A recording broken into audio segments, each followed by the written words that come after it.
Bote Boye na channel Virtual Grace. Guys, do you know everywhere I go to, I like to immerse myself in the history and the culture of the people. Today I'm at the National Museum here in Kinshasa. I want to take in all the history and the culture and to share all of that with you. The history of the Congolese people is so beautiful. I've heard bits and pieces, I've read bits and pieces here and there. So today I want to have a first-hand experience of it by, hearing from the people, telling the stories themselves, showing me evidences in terms of artifacts and, all the cultural relics that we can find in museums. So if you're excited the way I am to learn about the history of the Congolese people, come with me, let's go. I'm here at the National Museum. Come with me.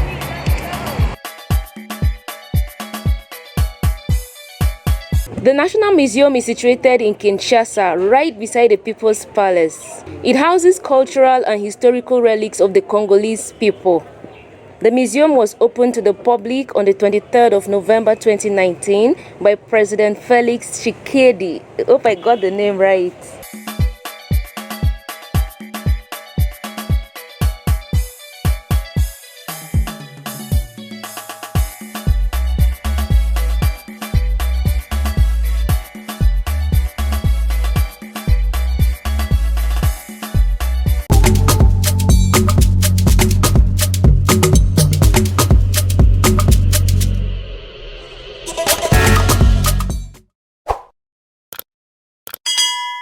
The National Museum has 3 exhibition halls that we are going to visit right now. We have got 2 permanent exhibition halls in which we have displayed collections according to the themes. And lastly, we'll be visiting our temporary special exhibition hall, which is dedicated to the instrument of communication and entertainment. You may ask why the Democratic Republic of Congo have chosen to display collections according to the theme. It is just because our country is made of a lot of ethnic groups, about 450 ethnic groups. Yet the National Museum has only 66 ethnic groups represented with the collections. So, since it is the National Museum, we have to be inclusive.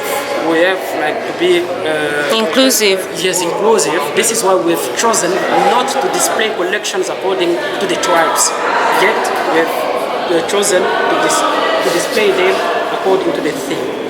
What about the themes? The themes are like the things that we do in common. Whether you are from the north or the south, all of us have got things that we do in common, and the things are represented in the themes.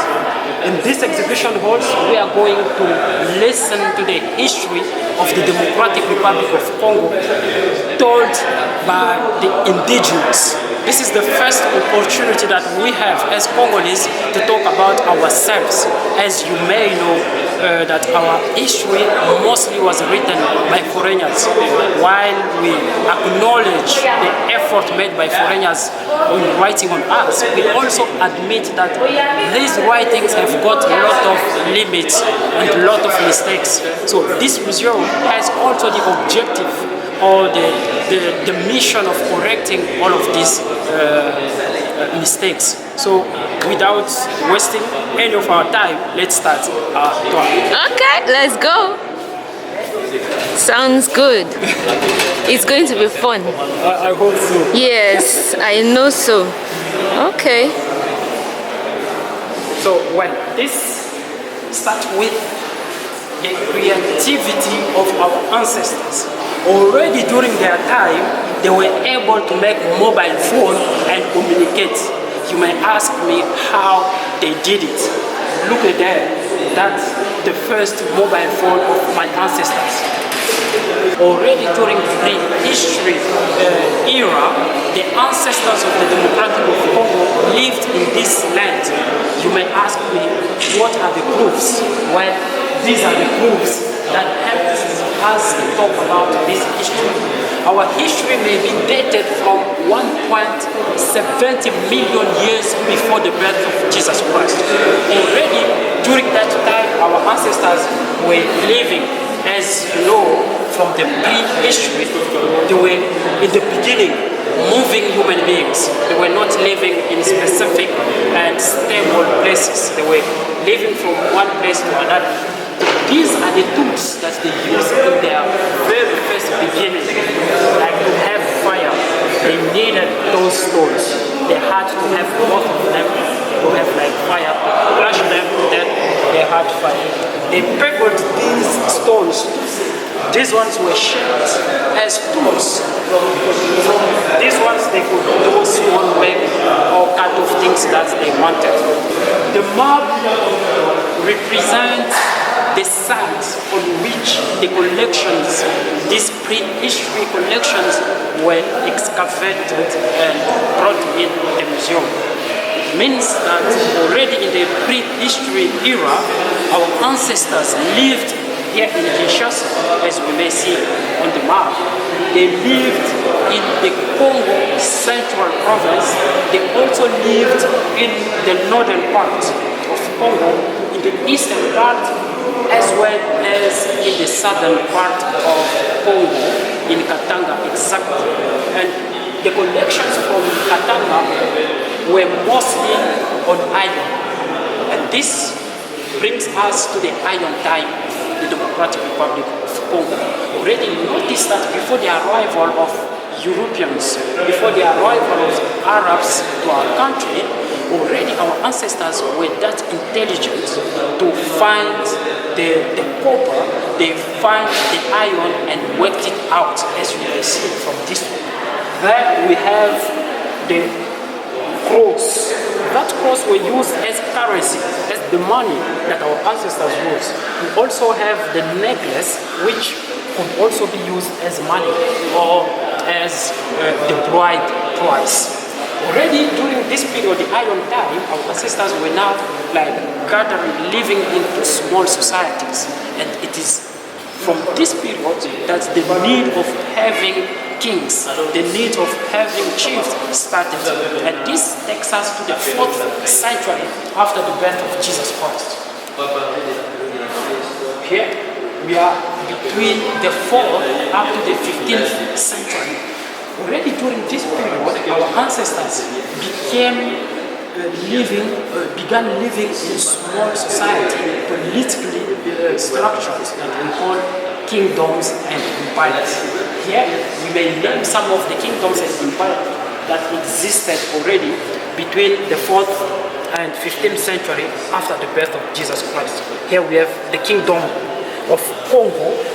The kingdom of Congo was not just the matter of the Democratic Republic of Congo, but the Democratic Republic of Congo, it could be extended to Angola, Congo Brazzaville, up to Gabon.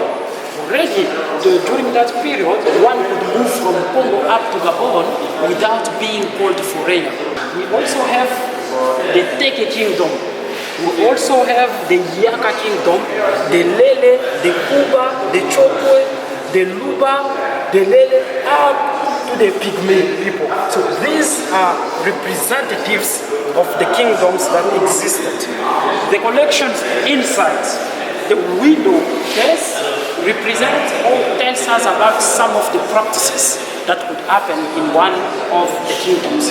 For instance, the object number 4, which is called like the funeral object, it was used in the Congo kingdom as the cross today. You know, when we bury somebody, we put on their tombs the cross on which we write their identity. Here in the Congo kingdom, they were sculpting the statue reflecting the status of somebody who was buried. And then there we have the object of power. The object number 2 is from the Kuba kingdom. That one was used by the king, the Kuba king, as a symbol of his power, of the prestige of his power. Here there's an important collection that we call the mnemotechnic boards. This one takes us to the intelligence of making technology already during the period of our ancestors. This board could be used as a memory card.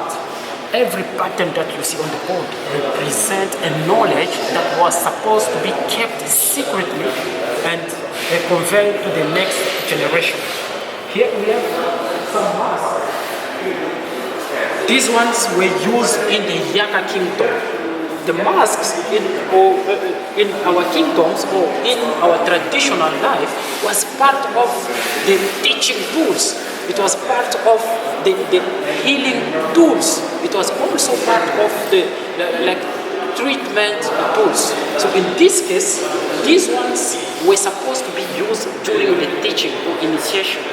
The initiation of the young who was supposed to move from childhood to adulthood.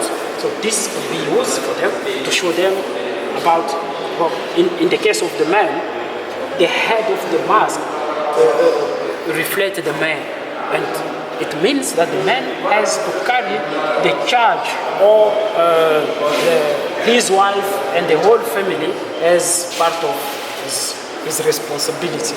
And then we have the mask of initiation that could be used before going hunting, so that the hunting may be fruitful. So let's notice that by the beginning of the 15th century, our kingdoms were in trouble. Why? Because of the coming of slavery. Already slavery got in from the 15th century, in which we saw our ancestors being taken up to the United States, to Europe, or to the Middle East.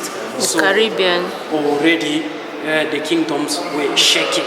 When they shaken, colonization took advantage of the weakness got installed. We may see that the western part of our country, even of Africa, most of them were taken up to the United States, the Caribbean, Brazil, and so on. Those from the eastern part were mostly taken to the Middle East, to the North Africa, and to Europe. So our ancestors are spread all over the world about colonization. You may notice that in our 3 exhibition halls in this museum, you will not find collections about colonization except these 2. We made it on purpose, just to focus much on our cultural values, not focusing too much on colonization. Yet this period existed and took us up to 1 century. But here we just summarize this period in 2 window cases. These are the collections that colonizers brought in first for personal protection, and at the same time they could be used for intimidating, to intimidate our ancestors with, to make them do what the colonizers wanted. And here we have the coins, the money that was used during the colonization period. And this is a homemade gun. This gun was made by our ancestors. This is the creativity of our ancestors. They saw the European gun and it impacted on them. So they also made their local gun from what they saw from the Europeans. On the whole, we have summarized a new era of the Democratic Republic of Congo, like from our independence year 1960 up to now. We've summarized all the presidents there from that period up to now.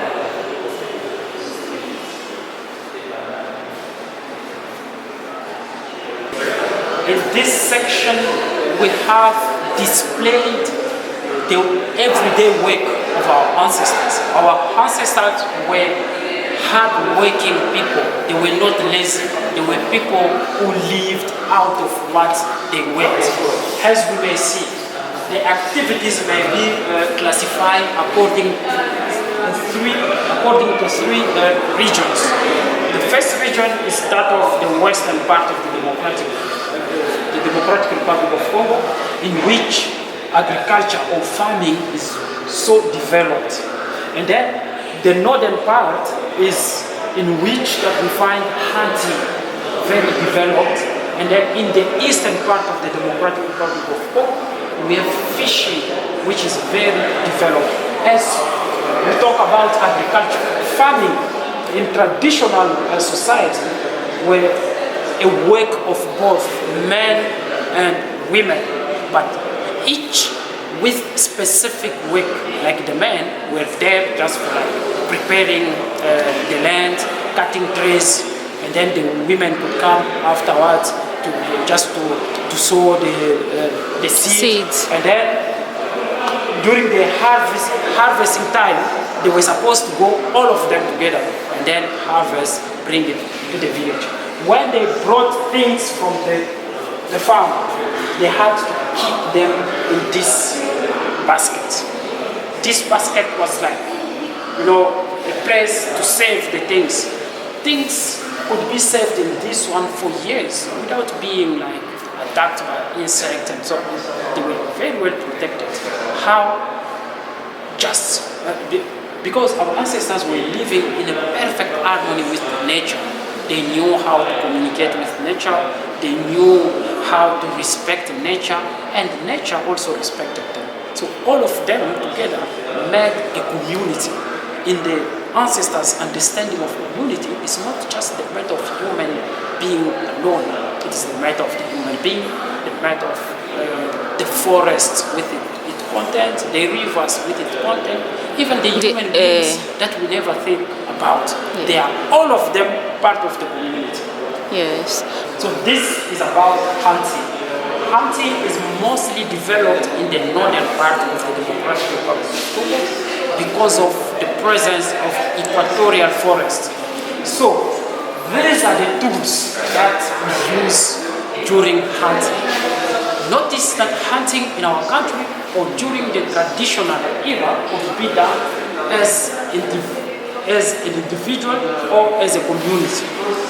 Mostly as a community, it is the activity that we do maybe once a year, just to allow the animals to grow so that we may notice or identify which specific kind of animal have to be killed. So when they were called to go hunting as a community, they needed these nets. They were supposed to use the net.